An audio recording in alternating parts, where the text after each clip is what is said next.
নমস্কার বন্ধুরা, আপনারা সবাই দেখছেন সরকারি সংবাদ ইউটিউব চ্যানেল। বন্ধুরা, যদি আপনাদের পরিবারে 18 বছরের উপরে যদি কোনো বেকার ছেলে মেয়ে থেকে থাকে, তাহলে কিন্তু তাদের জন্য একটা বিরাট বড় খুশির খবর রয়েছে।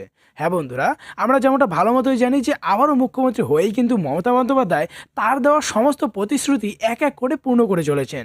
আর বন্ধুরা, ভোটের আগেই কিন্তু মাননীয় মমতা বন্দ্যোপাধ্যায় বলেছিলেন যে এবার ভোটে জিতলে কিন্তু 2 লক্ষ ছেলে মেয়েকে ফ্রিতে মোটর বাইক দেবেন।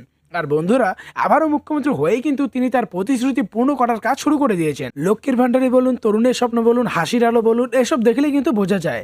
আর বন্ধুরা, ইতিমধ্যে কিন্তু তিনি এবার বাইক দেওয়ার কাজটাও শুরু করলেন। তো বন্ধুরা, আসুন এবার দেখে নেওয়া যাক যে কারা কারা এই বাইকটা পাবে আর কি কি যোগ্যতা থাকতে হবে এবং কিভাবে বা আবেদন করতে হবে। তো দেখুন, এই বিষয়ে এখানে হেডলাইনে বড় বড় করে বলা হয়েছে যে মুখ্যমন্ত্রী মমতা বন্দ্যোপাধ্যায়ের নতুন উদ্যোগ, 2 লাখ ছেলে মেয়েকে ফ্রিতে স্কুটার বা মোটর বাইক দেবেন মমতা। বেকারদের জন্য মমতার নতুন প্রকল্প কর্মই ধর্ম, নবান্নে মমতার বিরাট বড় ঘোষণা। তো বন্ধুরা, আসুন এবার দেখে নেওয়া যাক যে কারা আবেদন করতে পারবেন আর কি কি যোগ্যতা থাকতে হবে।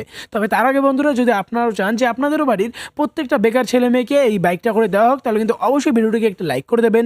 এরই সঙ্গে লাল রঙের সাবস্ক্রাইব বাটনে ক্লিক করে বেল নোটিফিকেশনটা অল করে দেবেন এই ধরনের খবর প্রতিদিন জানার জন্য। তো বন্ধুরা, এখানে তখন বলা হয়েছে যে ভোটের আগে কিন্তু বেকারদের জন্য নতুন প্রকল্পের কথা বলেছিলেন মমতা বন্দ্যোপাধ্যায়। আর এই প্রকল্পটির নাম দেওয়া হয় কর্মই ধর্ম প্রকল্প।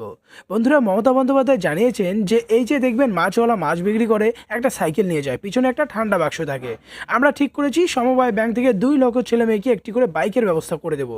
সেই বাইকের পিছনে একটা বাক্স থাকবে, ওই বাক্সে আপনারা শাড়ি বিক্রি করতে পারবেন, জামা কাপড় থেকে আলু পেঁয়াজ এমনকি মাছ পর্যন্ত বিক্রি করতে পারবেন। এর সঙ্গে মমতা বন্দ্যোপাধ্যায় জানায় যে আমরা ওই প্রকল্পের নাম দিয়েছি কর্মই ধর্ম প্রকল্প। 2 লক্ষ মানুষকে কর্মের মানে কাজের সংস্থান করে দেওয়া মানে 10 লক্ষ মানুষের অন্ন সংস্থান করা। মুখ্যমন্ত্রী মমতার এই ঘোষণায় রাজ্যের মানুষ কিন্তু খুবই খুশি। বন্ধুরা, মমতা বন্দ্যোপাধ্যায় তার যে সমস্ত প্রতিশ্রুতি পূর্ণ করছে সেটা কিন্তু আমরা অস্বীকার করতে পারি না। তাই নিশ্চিতভাবে বলা যায় যে কর্মই ধর্ম প্রকল্প অর্থাৎ ফ্রি মোটর বাইক স্কিম খুব দ্রুত বাস্তব রূপ নেবে। নবান্নের তরফ থেকে অফিসিয়াল নোটিশ প্রকাশিত হলেই আপনাদেরকে আগেই জানানো হবে।